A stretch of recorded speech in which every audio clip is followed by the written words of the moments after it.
front of the Borgata. It's one of Atlantic City's preeminent hotels and casinos. Now, if you're interested in food, this is the place to go. So here we are in this incredibly energetic, incredibly busy kitchen. The great thing about this kitchen is it's humongous, and it serves not one, not two, but actually 3 restaurants.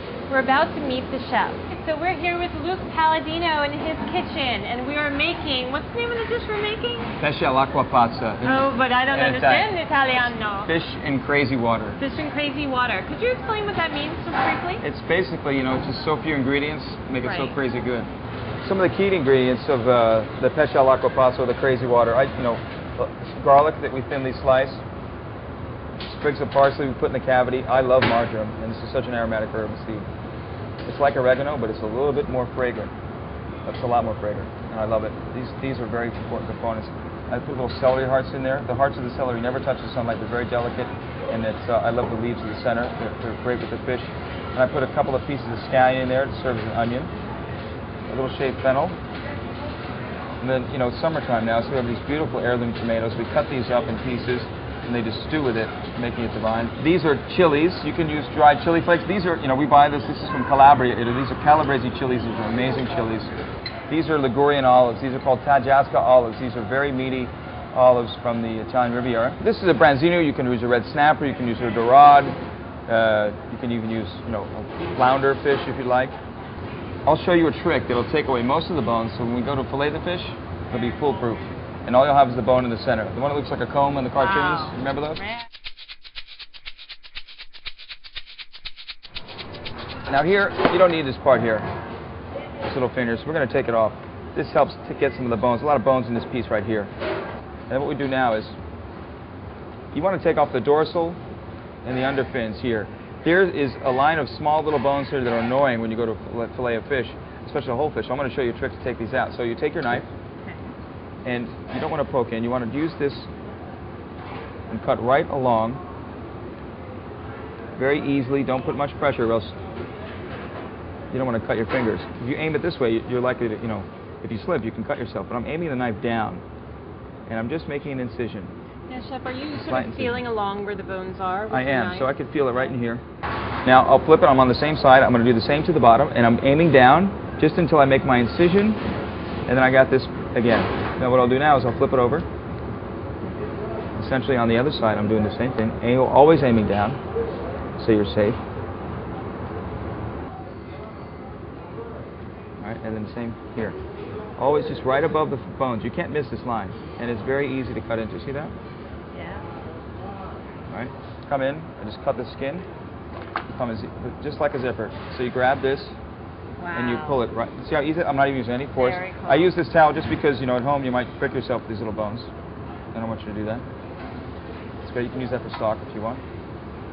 And then here I pull out the bones, and you want to pull from the tail forward, not this way, because it's an adverse way. You don't want to do that. Okay, it won't work as well. You'll struggle. And that comes out. See all these little bones? They're annoying. And we've taken them out. So, and that's it. There's no bones in the belly, and there's no bones in the dorsals. How easy is that? Very easy. Incredibly easy. We want you to try this at home. Do try this at home.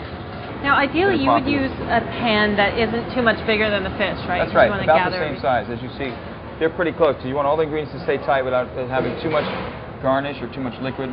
Very important, of course, is garlic. And I just thinly slice this. It's just about a clove per fish. I'll put that in.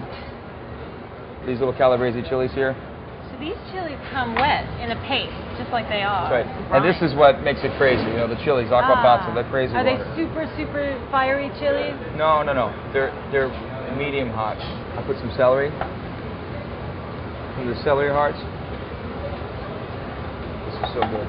This is the part of the celery that if you were to buy the whole stalk, you wouldn't really necessarily use, right? Right, exactly. A lot of people don't use it, and I love it. I love it shaved like on salads and such, or on carpaccios. Here we'll take some scallions. Right, I just throw these in there whole. Throw a couple of pieces like that. And we have our fennel. We'll just shave a little bit of this.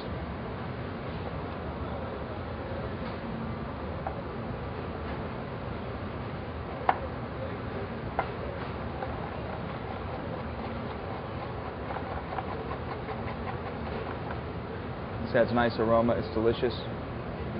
You just lay it all in there. These are all different varieties of our heirloom tomatoes. Just cut these up. Look at these. How gorgeous these are. So much flavor.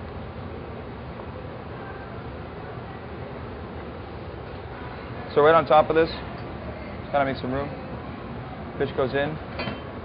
Now I season this fish liberally here. And that's just regular table salt? It's sea salt. We use sea salt. Yes. Okay. Pepper. You can see I'm being very generous with the seasoning. Nice pinch of a little bit of our marjoram and parsley stems. And I stick them right in the cavity right here. It's a nice pocket for it. We'll add our tomatoes here. Yeah, look at those. Look at those. And now I'll put some our Tadjaska olives. Just to, again, this is all aroma. I mean, you don't want anything to overpower anything else. Now here's some white wine, unoaked. I like unoaked white wine. Don't use any oaky Chardonnays for this, because then you'll have an oaky taste. So good wine. Sauvignon Blanc would be good. Sauvignon Blanc would be good. Pinot Grigio. Pinot Grigio is great. And then some great extra virgin olive oil. This happens to be Ligurian oil. But you want a fruity olive oil. You don't. I wouldn't use a Tuscan peppery oil in this, because it would overpower the dish again. And you generously just lubricate the whole thing. And then again, in the end here, we're going to season it all up once more. And the seasoning, I season the inside of the fish so that you get the full flavor effect throughout the fish and it's fully seasoned. And then the base, all the vegetables are seasoned as well. So then it makes this sauce in the pan for you. That's the flavor. Right. All of them combined. So they all commingle now and make this beautiful, sexy sauce. I'm going to put a touch of water, a tiny bit. That water's going to turn crazy. More wine than water. Now all we do is pop it right in the oven. I know not all of you at home have this type of oven, but I cook it at about 375 degrees in my home oven. Or you can even put this on your barbecue. If you offset the flame or the coals to one side, you put the fish. That's what I do at home a lot. You can do this in foil. And you put the fish on top, close the lid, in a half hour you've got perfectly cooked fish. It takes about a half hour to cook at about 375, 400 degrees in a normal oven. That's this size of fish. That's this size. Longer could be 40, 45 minutes. Right. And then you baste every 10 minutes or so. All this is the crazy water.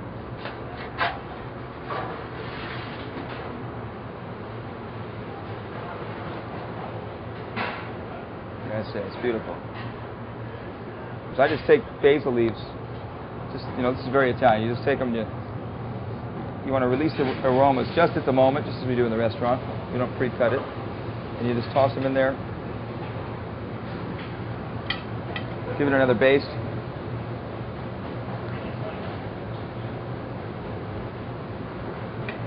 And now we'll fillet it.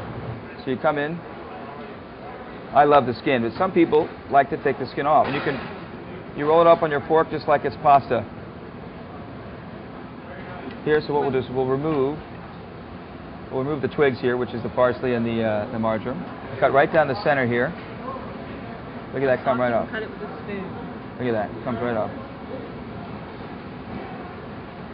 And then, look at this. I'm using a spoon. That's it. Take hold of this tail. Comes right there. And now this is the hard part. Look. There's the comb. Here's the comb. That's the I comb. promise you the comb, just like in the cartoons, just like the head. This piece comes off all together. And then here you just clean up. There's a couple little bones right here in the belly. And you can see them, they're clear. See how clear they are? I mean, you can definitely see that there's bones. Yeah. I got them all out. I'm going to check this fillet and flip it over and make sure I got those. And then you can put it all back together. Uh-huh. And here's your broth. And then that's it. Another little base. There you go. You have a flavorful, incredibly healthy meal.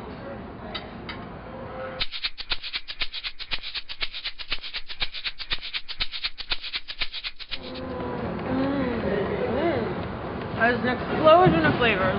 As you taste it, so few ingredients taste so good. So good. And like you said, they're all very balanced.